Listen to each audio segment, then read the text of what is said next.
جنگوں کے دوران مسلمانوں کی عبادات کا رنگ کیسا ہوتا تھا، اس کا ذکر کرتے ہوئے حضرت مسلم موعود رضی اللہ عنہ بیان فرماتے ہیں کہ دنیا میں ہر چیز قدم بقدم ترقی کرتی ہے، بڑے بڑے کام بھی یکدم نہیں ہوتے بلکہ آہستہ آہستہ ہوتے ہیں۔ رسول کریم صلی اللہ علیہ وسلم کے زمانے میں بھی سارے مسلمان تہجد نہیں پڑھتے تھے، آہستہ آہستہ انہیں عادت ڈالی جا رہی تھی، حتیٰ کہ پھر وہ زمانہ آیا کہ حضرت عمر کے زمانے میں جنگ کے دنوں میں بھی، جبکہ ثابت ہے کہ رسول کریم صلی اللہ علیہ وسلم بھی بعض دفعہ چھوڑ دیتے تھے، مسلمان تہجد پڑھتے تھے۔ ممکن ہے کہ رسول کریم صلی اللہ علیہ وسلم بھی جنگ کے دنوں میں تہجد کے لیے اٹھا کرتے ہوں، مگر یہ ثابت ہے کہ بعض دفعہ نہیں بھی اٹھتے تھے۔ لیکن حضرت عمر کے زمانے میں مسلمان جنگ کے دنوں میں بھی تہجد پڑھتے تھے، حتیٰ کہ ایک دفعہ جب ہرقل نے ان پر شب خون مارنے کا ارادہ کیا تو اس پر خوب بحث ہوئی، اور آخر یہی فیصلہ ہوا کہ نہ مارا جائے، کیونکہ مسلمانوں پر شب خون مارنا بے سود ہے، اس لیے کہ وہ تو سوتے ہی نہیں بلکہ تہجد پڑھتے رہتے ہیں۔ یہ بھی ترقی کی علامت ہے جو ابتدا میں نہ تھی۔ شروع میں رسول کریم صلی اللہ علیہ وسلم کو اس کے لیے بہت تحریک و تحریص کی ضرورت پیش آتی تھی، مگر بعد میں آہستہ آہستہ کمزور بھی اس کے عادی ہو گئے۔ خلفائے راشدین کے دور میں ہونے والی جنگوں کا ذکر کرتے ہوئے حضرت مسلم موعود فرماتے ہیں کہ اسلام نے صرف مقابلے کا حکم ہی نہیں دیا بلکہ بعض مصلحتوں کے ماتحت ظلم کو برداشت کرنے کا بھی ہدایت دی ہے۔ چنانچہ جہاں اللہ تعالیٰ کی طرف سے یہ اجازت ہے کہ اگر تمہیں کوئی شخص تھپڑ مارے تو تم بھی اس کو تھپڑ مارو، وہاں اس نے یہ بھی کہا ہے کہ اگر تم مقابلہ کرنا مصلحت کے خلاف سمجھو تو تم چپ رہو اور تھپڑ کا تھپڑ سے جواب مت دو۔ بس وہ دلیل جو عام طور پر ان جنگوں کے متعلق پیش کی جاتی ہے، اس سے حضرت ابوبکر، حضرت عمر اور حضرت عثمان پر دشمن کے الزام کا دفاع تو ہو جاتا ہے۔ یہ تو پتہ لگ جاتا ہے کہ حضرت ابوبکر نے ظلم نہیں کیا بلکہ کیسر نے ظلم کیا، حضرت عمر نے ظلم نہیں کیا بلکہ کسریٰ نے ظلم کیا، حضرت عثمان نے ظلم نہیں کیا بلکہ افغانستان اور بخارا کی سرحد پر رہنے والے قبائل اور کردوں وغیرہ نے ظلم کیا۔ لیکن اس امر کی دلیل نہیں ملتی کہ حضرت ابوبکر نے ان کو معاف کیوں نہ کر دیا، حضرت عمر نے ان کو معاف کیوں نہ کر دیا، حضرت عثمان نے ان کو معاف کیوں نہ کر دیا۔ جب وہ مقابلے کے لیے نکلے تھے تو وہ کیسے اسے کہہ سکتے تھے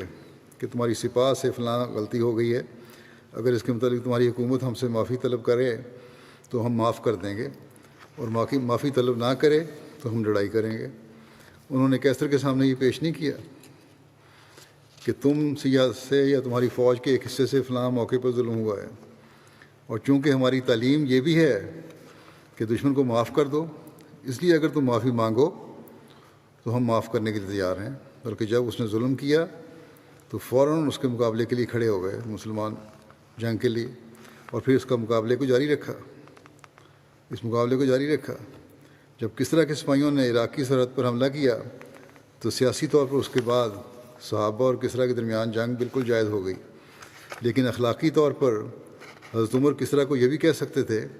کہ شاید تم نے اس حملے کا حکم نہ دیا ہو بلکہ سپاہیوں نے خود حملہ کر دیا ہو، اس لیے ہم اس حملے کو نظر انداز کرنے کے لیے تیار ہیں بشرطے کہ تم ہم سے معافی مانگو اور اس فعل پر ندامت کا اظہار کرو اگر انہوں نے ایسا نہیں کیا۔ اسی طرح حضرت عثمان نے اپنے زمانے میں دشمن کو یہ نہیں کہا کہ تم نے ظلم تو کیا ہے، لیکن چونکہ ہمارا مذہب ظلم کی معافی کی بھی تعلیم دیتا ہے اس لیے ہم تمہیں معاف کرتے ہیں، بلکہ وہ فوراً اس ظلم کا مقابلہ کرنے کے لیے کھڑے ہو گئے اور لشکر بھیجے، لڑائی کی اور پھر اس لڑائی کو جاری رکھا۔ آخر اس کی کیا وجہ تھی؟ حضرت مسلم فرماتے ہیں اگر ہم غور کریں تو ہمیں معلوم ہو سکتا ہے کہ اس کی وجہ سوائے اس کے اور کوئی نہیں تھی کہ حضرت ابوبکر جانتے تھے کہ جب بھی بیرونی خطرہ کم ہو اندرونی فسادات شروع ہو جائیں گے۔ وہ سمجھتے تھے کہ کیسر نے حملہ نہیں کیا بلکہ خدا نے حملہ کیا ہے تاکہ مسلمان اس مصیبت کے ذریعے سے اپنی اصلاح کی طرف توجہ کریں اور اپنے اندر نئی زندگی اور نیا تغیر پیدا کریں۔ حضرت عمر جانتے تھے کہ کسریٰ نے حملہ نہیں کیا بلکہ خدا نے حملہ کیا ہے تاکہ مسلمان غافل اور سست ہو کر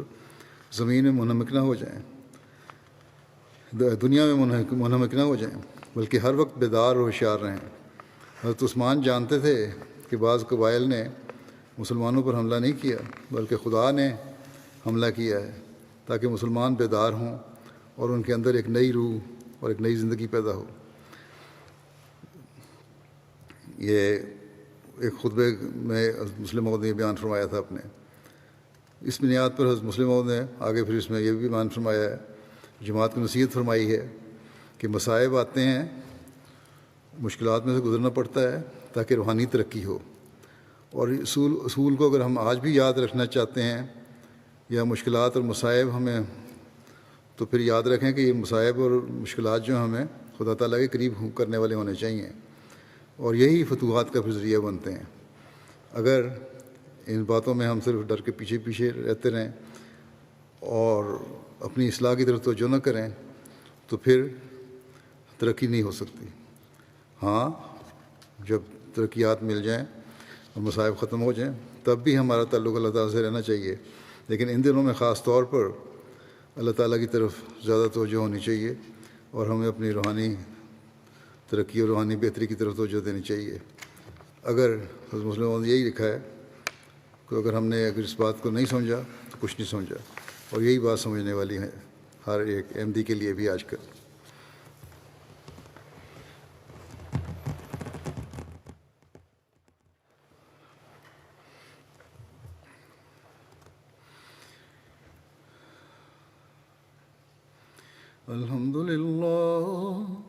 الحمد لله نحمده ونستعينه ونستغفره ونؤمن به ونتوكل عليه ونعوذ بالله من شرور أنفسنا ومن سيئات أعمالنا. من يهده الله فلا مضل له ومن يضلل فلا هادي له. ونشهد أن لا إله إلا الله ونشهد أن محمدا عبده ورسوله. عباد الله رحمكم الله، إن الله يأمر بالعدل والإحسان وإيتاء ذي القربى وينهى عن الفحشاء والمنكر والبغي يعظكم لعلكم تذكرون.